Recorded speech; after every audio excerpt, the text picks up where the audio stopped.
The Movie Preview Critic. Informing and entertaining your movie world. What's up, good movie lovers? Welcome to a movie review for Predators. Before getting into this review, just want to say that it's going to be spoiler filled. So if you're planning to check this out and you don't want any secrets revealed, please turn this review off right now. Here's a 5-second count. 5, 4, 3, 2, last chance to turn it off. When I did the preview review for Predators, I uploaded it and about an hour later went back and reread it. My first thought was, I was a little bit tough on the preview. It seemed that maybe some cynicism that had been building up over the last few years with the remakes, reboots, and sequels that have been disappointing had kind of filtered over into this review and had been projected unjustifiably on it. I went into the movie thinking to myself, I want to like this. I want to go back and in the audio review say, you know what? I have to change a lot of the thinking that I put into the preview review. Unfortunately, after having seen the movie and sitting here now with some disbelief and disappointment, I have to say I'm going to stick to my guns. Unfortunately, Predators is a disappointment. It's not a horrible movie. The ratings for the preview review were worthy at a matinee price because it's not that different than the other Predator or Aliens vs. Predator films. We know what we're going to get, and we would check it out because the producers Robert Rodriguez and the actors have some talent, especially Adrian Brody, who is an Oscar winner, and Laurence Morpheus Fishburne, who always delivers regardless of the role. All of this culminated into a movie-pocalypse rating, not because, again, I thought that the movie would be horrible, because of the factors swirling around and influencing its greenlight. It wasn't greenlit because the other movies had left something open and we had all been demanding as a collective movie-going audience that another Predator film be made.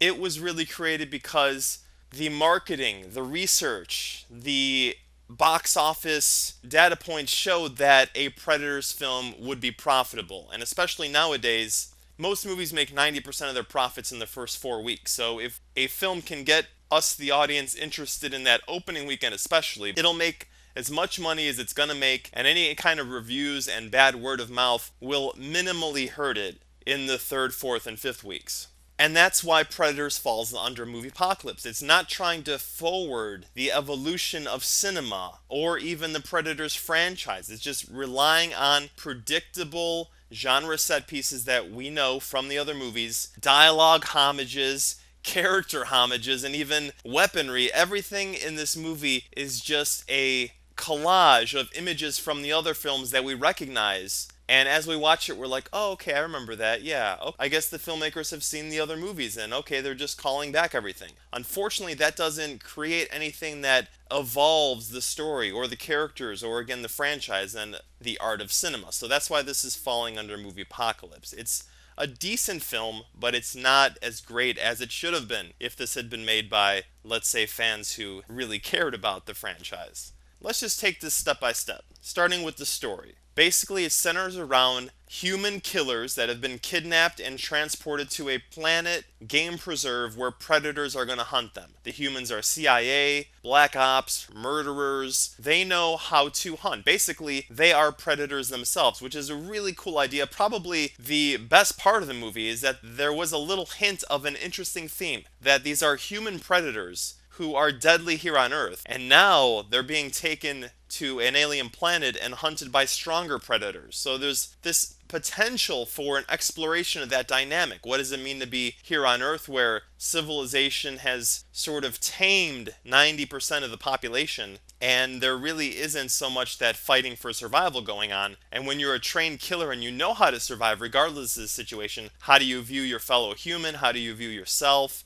And now when you're put into a situation where you are the hunted, how does that change your perspective on life, on each other, on relying on other people to survive? There's a lot of great questions that could come up, and that could be explored through action and not dialogue. Again, it doesn't need to bog the film down. It can be explored in a great cinematic, entertaining action movie kind of way. Knowing that that's the story, we have to say it's not really that mind-blowing. I personally like Predator 2 the best in terms of taking the Predator and putting it in a situation that's extremely different from the first movie. So in the first movie, you have kind of the classic situation, commandos in a jungle. The second film, it's the urban jungle, and especially Los Angeles in the 1990s. That's just a hotbed of activity of all kinds, and the film does a good enough job exploring aspects of that society. And Danny Glover does a nice job as a policeman fighting the Predator, even though you can't have Danny Glover follow Arnold Schwarzenegger battling the Predator.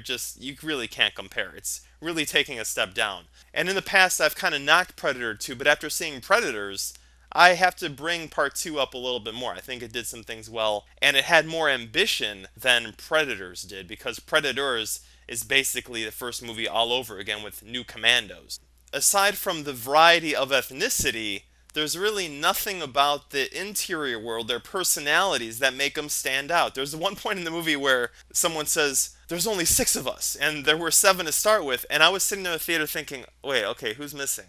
And that's because none of these characters truly make an impact. Adrian Brody playing Royce is the character we kind of stick with because he's the first character we see, and we start to explore the story through his perception, and we kind of take his journey through the movie, even though he really doesn't have a journey. And I kind of didn't really buy him as like this tough guy, like I bought Schwarzenegger as the leader of a team of elite commandos in the first one. These characters have very minimal moments to reveal how they are. It really makes you wonder about the screening process that the Predators have for choosing people to hunt. It's like, okay, is this really the best they can come up with? Because you have Topher Grace, Eric Foreman from that 70s show, playing a doctor in the film who turns out to be a murderer, but he's really skinny and he's totally not threatening. He's only there to have a twist towards the end where he betrays the female Rambo girl. It really defies logic, because I was sitting there thinking, well, the Predators wouldn't know that this is going to happen. This is something the screenwriters did, so we would have an interesting twist and be like, wow, he was really bad the whole time. Whereas if it was logical from the Predators' point of view, they would be like, okay, we want to get a killer that we can chase around and that would be a threat to us. But he posed no threat to any of the Predators. He only was a threat to the humans, but that didn't happen until the end. Then there's the prisoner guy who's also pretty skinny and just has a shank knife. I mean, really, he gets dropped off on the planet and he has a shank. He has like a spork that he like whittled down into like a sharp edged little poker. And I'm just sitting there thinking, the Predators, guys, you got to raise your standards a little bit. It would be cool if the Predators get these shipments from Earth, like they get it from Area 51, and the humans are working with them, like the Predators gave them technology, and as a trade, they're like, listen, man, give us some people that you don't want, because we have this game preserve and we keep killing everyone really easily, so we need it to be replenished. So I'm hoping that in the sequel, of course there's going to be a sequel, Predators, Ors. So I hope that there's some kind of story like that, because it just makes no sense that these humans are showing up and they're not elite. A few of them are, but if I was a Predator, I'd be like, okay, really? It's kind of like going fishing in the sea, and there's been so many years of it that we're really thinning down the population of all the different fish out there, and so every time we go casting our net, we come up with less and less. That's what this feels like. It's like they're just getting like kind of the basement bargain human predators for this. So all the characters here are not that interesting, except the man who saves the film, Laurence Fishburne. His character actually has a backstory that he doesn't even need to tell. It's through his actions, his behavior. He's talking to an imaginary friend, which I kind of hoped was a predator using its invisibility. Would have been a nice little twist. But either way, he turns out to be like this insane guy who's found a way to survive for 10 years, and he really just brings the film up to a new level. And I know I was leaning forward. I'm like, great, this is cool. More, I want more of them. And then after 10 minutes, he gets killed off, and it's back to, okay, we've seen all this happen before, and now there's going to be the final fight, and okay, am I watching the first movie again, or is this still the third one? Oh, disappointment. Notice when watching this film, when you feel bored and when you start to get excited. That excitement is going to come from the new elements, and one being the game preserved with that cool moment when you see that they're on an alien planet, and like the moons and everything are really cool. They're a little bit too close, and part of me was thinking, I don't really know if a planet can be that close to another orbiting body, because wouldn't it like affect gravity? And I don't really know how that makes sense. It looks great. It's an awesome image, but whatever. Okay, I guess the laws of physics can be pushed aside for the moment. So that's something new. We think, okay, that's cool. The second one being that there's this dynamic of the wolf predator and the dog predator. There's like these two variations on the species, and one is weaker than the other, one's stronger than the other. They're at war. One kind of hunts the other. So that's cool that they have this nonstop instinct, even though they've developed this super technology. So I'm pretty sure that there's New York style lit up cities on their home world, which we have yet to discover in 5 total installments. No one's gone to the home world yet. Please give us that. But again, we're getting iPhone. Long live good movies.